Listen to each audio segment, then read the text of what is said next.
आज का हमारा टॉपिक है चैप्टर 12 वेव्स, उसका इंट्रोडक्शन। यानी आज हम चैप्टर 12 को प्रॉपर्ली स्टार्ट करेंगे। तो बच्चे इस पूरे चैप्टर में ना आप एक बात को ही मुख्तलिफ अंदाज से डिटेल से पढ़ोगे, दैट इज़ वेव। तो सबसे पहले मैं वेव का बेसिक कॉन्सेप्ट आपको दे दूं और आज का पूरा लेक्चर इसी कॉन्सेप्ट के ऊपर बार बार जना हम इस पे आएंगे, इस कॉन्सेप्ट के ऊपर बेस्ड है। तो कहता है कि वेव क्या चीज़ है? It is a disturbance in a medium. ठीक है, तो वेव दरअसल एक डिस्टर्बेंस है। डिस्टर्बेंस कैसे है? मिसाल के तौर पे आप पानी में पत्थर फेंकते हो तो वहाँ पे आपने देखा होगा वेव्स पैदा होती हैं। तो आप डिस्टर्बेंस दे रहे हो ना, पत्थर फेंकना पानी को डिस्टर्ब करना होता है। तो जब भी वेव आनी है ना कोई झटका, कोई ना कोई डिस्टर्बेंस वहाँ पे होती है, उस वजह से वेव पैदा होती है। अब डिस्टर्बेंस कहाँ पे होती है? किसी मीडियम के अंदर होती है। मीडियम से मुराद होता है सॉलिड हो सकता है, लिक्विड हो सकता है। जैसे मैंने पानी की मिसाल दी, तो पानी लिक्विड है और एक मीडियम है, सही, या गैस भी हो सकती है। हम तीनों में आज के लेक्चर में तीनों में वेव पैदा करके देखेंगे। सॉलिड में डिस्टर्ब करेंगे, वेव आएगी, लिक्विड को डिस्टर्ब करेंगे, वेव आएगी, और गैस में भी वेव पैदा करेंगे।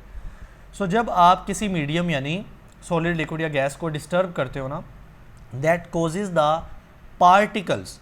ठीक है, तो क्या होता है, आप देखते हो ना कि सॉलिड, लिक्विड और गैस तीनों में पार्टिकल्स होते हैं। हमने चैप्टर 1 में पढ़ा है कि सॉलिड के पार्टिकल होते हैं करीब करीब, लिक्विड के पार्टिकल होते हैं थोड़े दूर दूर, और गैस के पार्टिकल होते हैं बहुत दूर। तो इनके पार्टिकल्स तो सब में है ना। तो जब आप डिस्टर्ब करते हो ना किसी भी मीडियम को, तो पार्टिकल्स वाइब्रेट करना शुरू कर देते हैं अबाउट देयर फिक्स्ड पोजीशन। ये बड़ी इंपॉर्टेंट बात है कि यहाँ पे बेटा फिक्स्ड पोजीशन रहती है। मतलब देखें, जब मैंने कोई डिस्टर्बेंस कॉज की, यानी कोई पत्थर फेंक दिया, फॉर एग्जांपल लिक्विड की बात करते हैं ना पानी के अंदर, सो क्या होगा बच्चे कि ये जो पार्टिकल्स हैं ना, ये अपनी फिक्स पोजीशन पर वाइब्रेट करेंगे। फिक्स पोजीशन से मुराद है कि अगर ये यहाँ पे मौजूद है ना, तो ऐसा नहीं होगा कि पत्थर के फेंकने से ये अपनी पोजीशन चेंज कर दें, यानी वो यहाँ पे आ जाएं।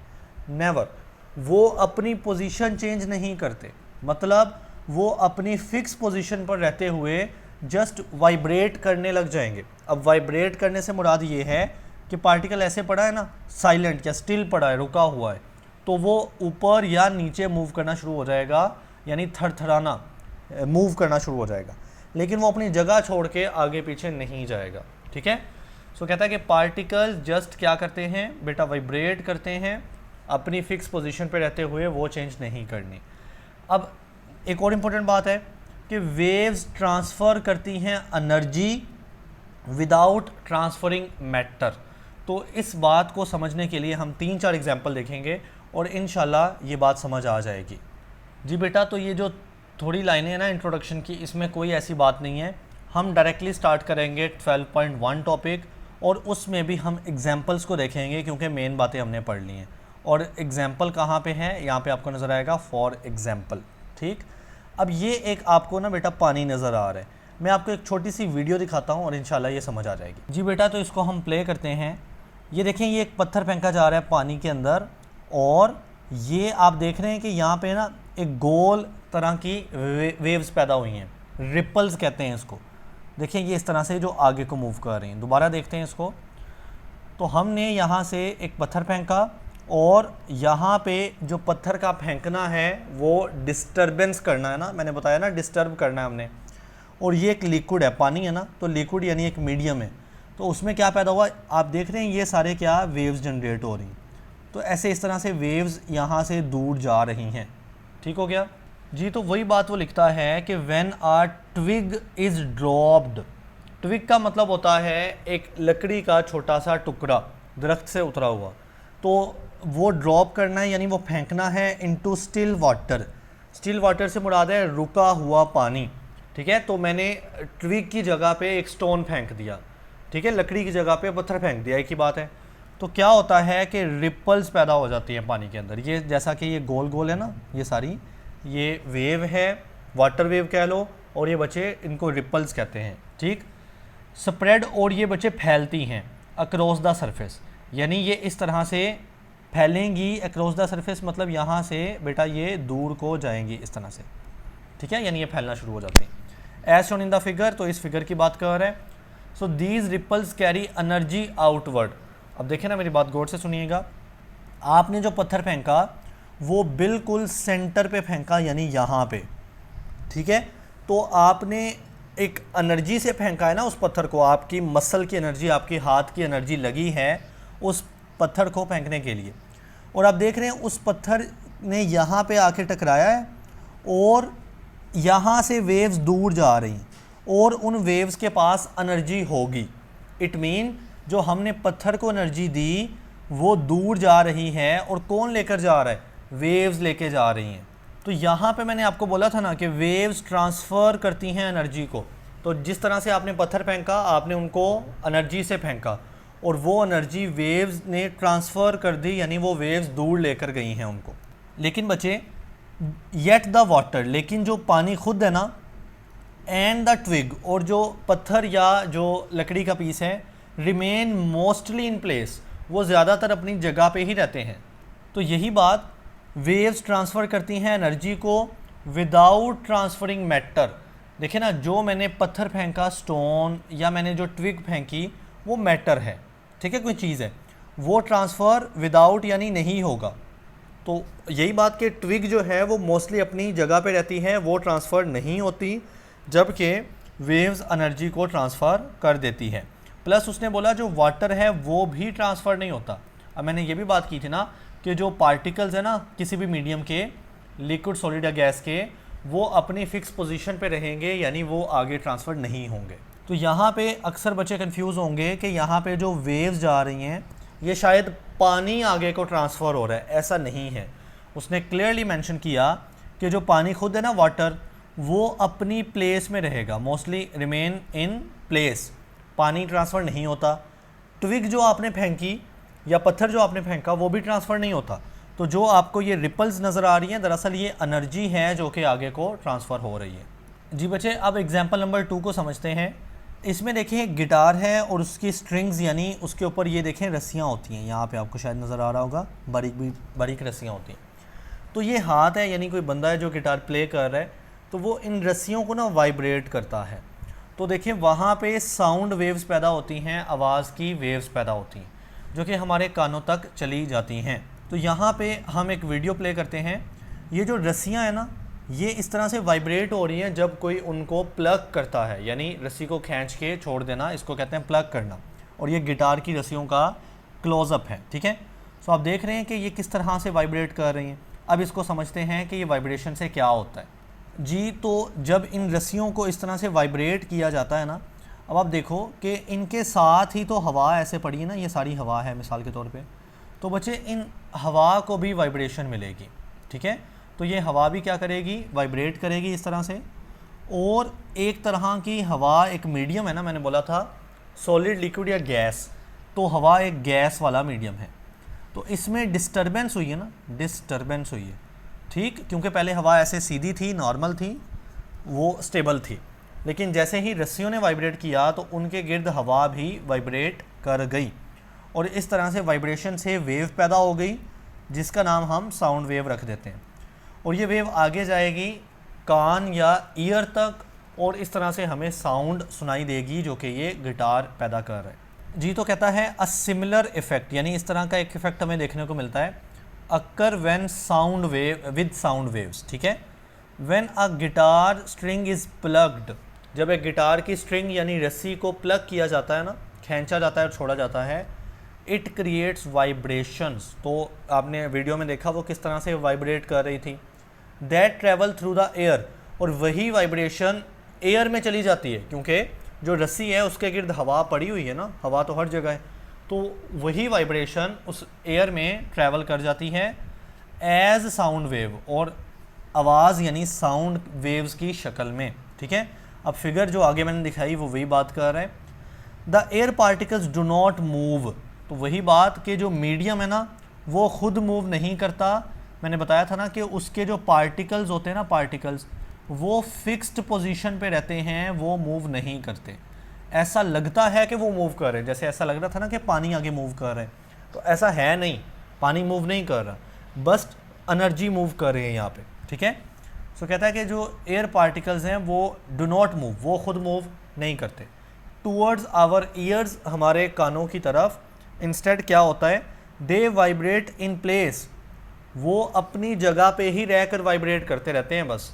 To pass the energy toward forward, sorry, और सिर्फ एनर्जी को आगे भेजते हैं बेटा, पार्टिकल आगे नहीं जाते। जी तो मैंने ये जो डेफिनेशन है ये लिखवाई हुई है पहले ही, तो दोबारा देख लें। Waves can transfer energy, waves जो है वो एनर्जी ट्रांसफ़र कर सकती है, कहाँ से, from one place to other, ठीक, विदाउट ट्रांसफरिंग मैटर, लेकिन मैटर को ट्रांसफ़र नहीं कर सकती। जी नेक्स्ट देखें, कहता है द सेम प्रिंसिपल, यानी एक और मिसाल देने लगा है वो, is illustrated bye vibrations in a spring. अब हम एक स्प्रिंग की मदद से वेव्स को मज़ीद अच्छे से समझेंगे। When one end of spring is pushed and release, तो ऐसा है ना कि मिसाल के तौर पे इस तरह से एक स्प्रिंग पड़ा है, आप इस स्प्रिंग को दोनों तरफ से, यानी इस साइड से और इस साइड से पकड़ के ऐसे खींच दें, लंबा कर दें, और यानी पुश करना है ना, और फिर रिलीज़ कर दें और फिर छोड़ दें, तो क्या होगा, वेव्स पैदा होंगी। और बच्चे एक वेव की टाइप है लॉन्गिट्यूडनल वेव।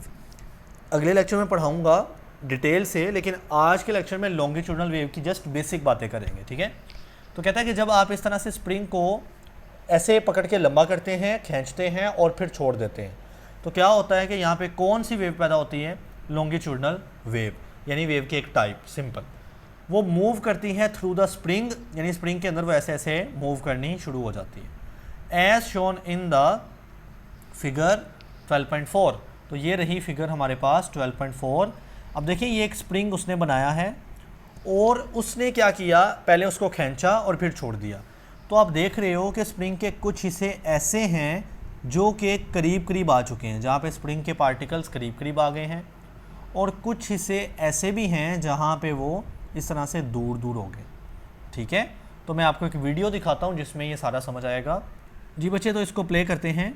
अब देखिए ये स्प्रिंग बड़ा सा है ना, उसको ऐसे पकड़ के छोड़ा जा रहा है, तो ये हिस्सा दोबारा देखें, ये ऐसा हिस्सा है जो कि जिसमें पार्टिकल करीब करीब है। मैं उसको वहाँ पे स्टॉप करके दिखाऊँ, जी यहाँ पे, ठीक, ये यहाँ तक पहुँच गया है, यहाँ से शुरू हुआ है, तो कुछ पार्टिकल वहाँ पे करीब करीब होते हैं, स्प्रिंग करीब करीब है, और ये हिस्सा देखें तो पार्टिकल क्या है, ऐसे दूर दूर है। एक बार फिर देखें, ऐसे वो फेंक रहा है, वो आगे जा रहे हैं ना, वहाँ पे पार्टिकल करीब करीब है, और जहाँ पे उसका हाथ है यहाँ पे पार्टिकल दूर दूर हैं।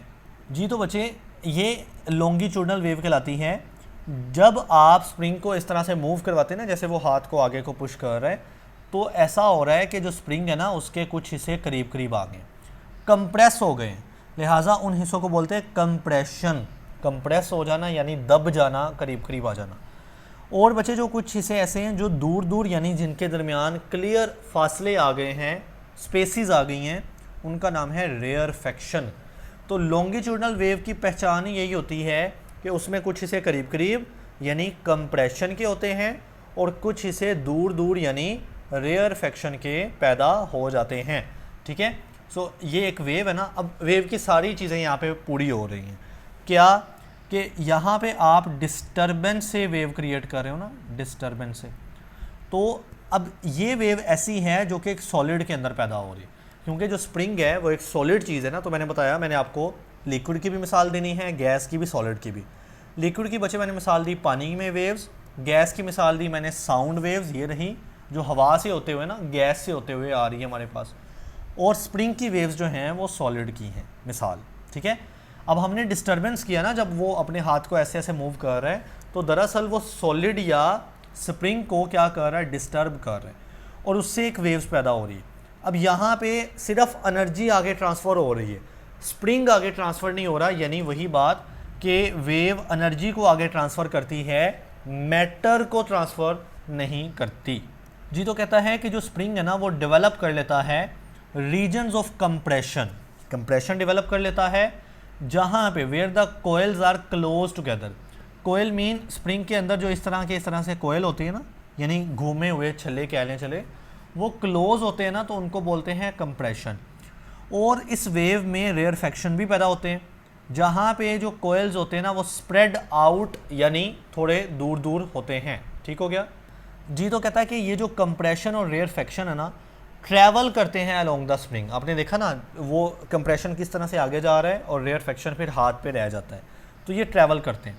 और इससे हमें क्या पता चलता है, हाउ एनर्जी इज़ ट्रांसमिटेड, कि किस तरह से एनर्जी आगे को मूव कर रही है without the entire spring moving forward. Spring खुद मूव नहीं कर रहा, ठीक है। वही बात कि एनर्जी ट्रांसफ़र होती है, मटेरियल या मैटर ट्रांसफ़र नहीं होता। बच्चे जो आखिरी वाली बात है ना, ये भी तकरीबन वैसी ही है, आपने फ़िलहाल के लिए छोड़ देनी है। ये दरअसल साउंड वेव के बारे में है कि वो भी ना लॉन्गिट्यूडनल वेव्स होती हैं। जैसा कि ये स्प्रिंग की वेव्स क्या हैं, लॉन्गिट्यूडनल है ना, ये देखें, जिसमें कंप्रेशन रेयरफेक्शन है। तो साउंड वेव्स भी लॉन्गिट्यूडनल वेव हैं, लेकिन इनकी एक्सप्लेनेशन मैं आगे वाले लेक्चर में दूंगा, अभी इसका जो है ना फ़ायदा कोई नहीं है। जी नेक्स्ट देखें, कहता है कि water wave experiment to demonstrate wave motion. अब हमने एक एक्सपेरिमेंट करना है जो कि वाटर वेव्स के अंदर होगा, और उससे हम डेमोन्स्ट्रेट करेंगे, यानी आइडिया लेंगे वेव मोशन का, कि वेव किस तरह से मूव करती है आगे की तरफ। जैसे पत्थर फेंका, उसके गिर्द ऐसे वेव दूर जाने लग गई ना, this is the wave motion. तो हमने इसका डेमोन्स्ट्रेट करना है। अब बच्चे जो हम डिवाइस यूज़ करेंगे ना, उसका नाम है रिपल टैंक। रिपल टैंक क्या होता है, आइए इसको वीडियो की मदद से समझते हैं। जी बच्चे, तो ये रिपल टैंक का एक सेटअप है, जिसके अंदर आपको ये वाली चीज़ नज़र आ रही है जो कि लकड़ी की बनी हुई ऐसे नज़र आ रही है आपको, ठीक। और ये ना दरअसल एक ट्रे है, ट्रे, सही, जैसे ट्रे होती है ना घरों में, उस तरह की एक बड़ी ट्रे है। और इसकी जो बेस होती है ना, वो बिल्कुल शीशे की बनी है, लिहाजा वो लकड़ी की नहीं बनी। शीशे की इसलिए बनी ताकि यहाँ से जब वेव्स पैदा हो ना इसमें पानी में, तो उसके नीचे से हमें नज़र आ जाए। अगर लकड़ी की बनी होती बेस होती ना, तो वो हमें नज़र नहीं आती। तो ऐसा है कि ये उसकी बाउंड्री नज़र आ रही है, ये जिस पे मैं अपना पॉइंटर फेर रहा हूँ ना, तो ये रिपल टैंक की एक ट्रे है जिसकी मैं बाउंड्री आपको बता रहा हूँ। और इसके नीचे बेस होगी ना, बेस खाली थोड़ी होगा दरमियान में, तो जैसे एक प्लेट होती है, ट्रे होती है, उसकी एक प्रॉपर बेस होती है, तो वो बनी है शीशे की यानी ग्लास की। उसके अंदर हमने पानी डाला हुआ है ये ऊपर, तो इसलिए हमें फ़र्क नहीं हो पा रहा कि हमें लग रहा है ये सिर्फ पानी पड़ा है, तो पानी हवा में तो नहीं ठहरेगा ना, जाहिर सी बात है। उसके नीचे कोई बेस होनी चाहिए जो कि यहाँ पे ग्लास यानी शीशे की बनी हुई है। अब आप नेक्स्ट देखें, ये एक पट्टी नज़र आ रही है लकड़ी की। मैं दोबारा से, ये वीडियो चल पड़ी है, इसको स्टॉप करते हैं, बैक जाते हैं, अभी कुछ हमने नहीं समझना, ठीक है। ये है हमारे पास एक लकड़ी की ट्रे, ठीक है, सॉरी ट्रे नहीं, प्लेट कह लें, पट्टी कह लें। अब ये मेन चीज़ है, क्योंकि इसके ऊपर हमने ये लगाई हुई है मोटर। ये क्या है बच्चे, मोटर, या इसी का नाम होता है वाइब्रेटर। ये तार आपको नज़र आ रही है, ऐसे जा रही है, यहाँ से पीछे से हम ना करंट देंगे। ज़ाहिर है जब करंट देंगे तो तार में करंट आएगा इस तरह से, और ये मोटर चलनी शुरू हो जाएगी। मोटर वाइब्रेट करेगी ना, थरथराएगी, ठीक है। तो उसके नीचे उसके साथ जुड़ी हुई ये लकड़ी की जो प्लेट है, ये भी वाइब्रेट करना शुरू हो जाएगी। तो जब बच्चे ये वाइब्रेट करेगी, इसका जो निचला हिस्सा है, नीचे वाला हिस्सा, वो क्या पानी के साथ नहीं जुड़ा हुआ, तो आप देख रहे हैं वो पानी के साथ बिल्कुल ऐसे जुड़ा है। तो जाहिर है मोटर वाइब्रेट की, उसके साथ जुड़ी हुई ये लकड़ी वाइब्रेट की, और साथ ही पानी वाइब्रेट करना शुरू हो गया। तो यहाँ से वेव पैदा होगी। कैसे? क्योंकि जब ये वाइब्रेट करेगा तो पानी एक मीडियम है, पानी एक लिक्विड है ना, मीडियम है, तो पानी भी वाइब्रेट करेगा जो कि पानी को डिस्टर्ब करेगा। तो डिस्टर्बेंस को ही तो वेव कहते हैं।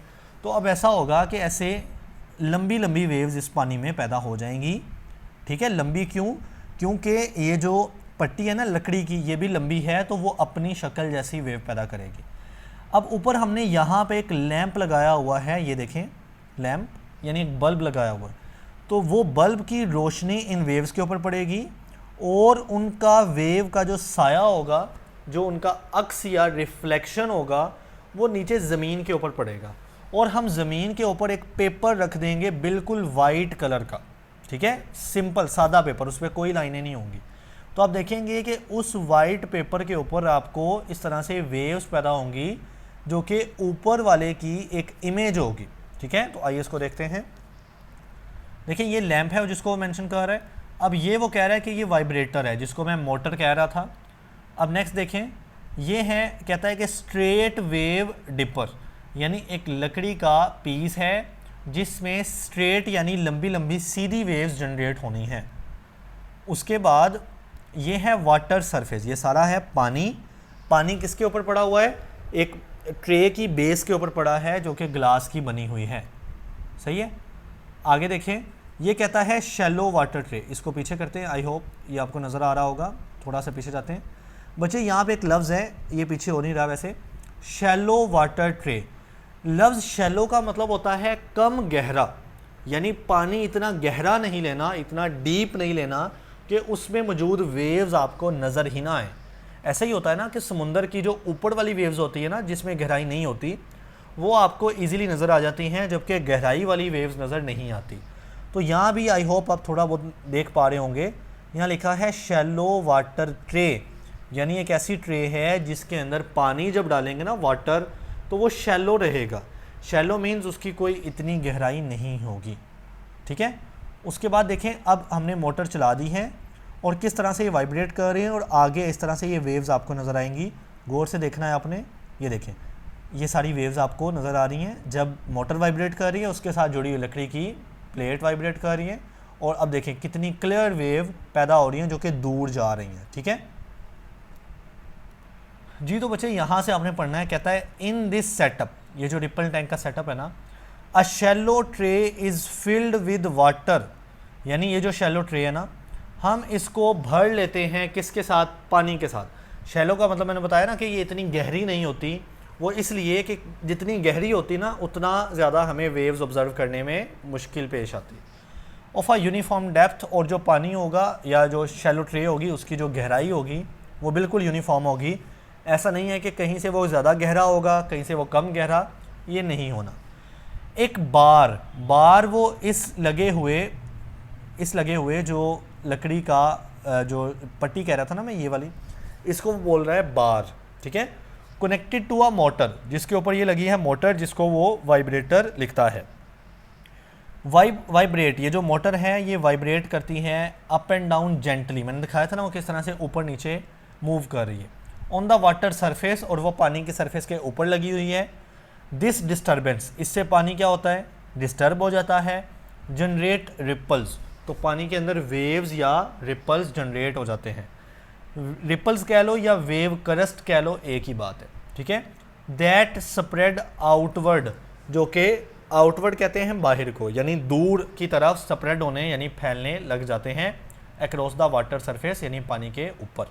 अब बच्चे आप अक्सर पूछते हो कि इसमें से कितना याद करना है, तो बात ये है कि ये एक्सपेरिमेंट आपने याद करना है और आज के टॉपिक में आपको सिर्फ वेव की डेफिनेशन आनी चाहिए, जो कि येलो डिब्बा था। ठीक है। और आपको इनकी समझ होनी चाहिए कि वेव होता क्या है, या एक आधी एग्जांपल कर लो। मैंने 3-4 एग्जांपल दी ना, आप एक कर लो, लेकिन समझने के लिए टॉपिक बहुत अच्छा है।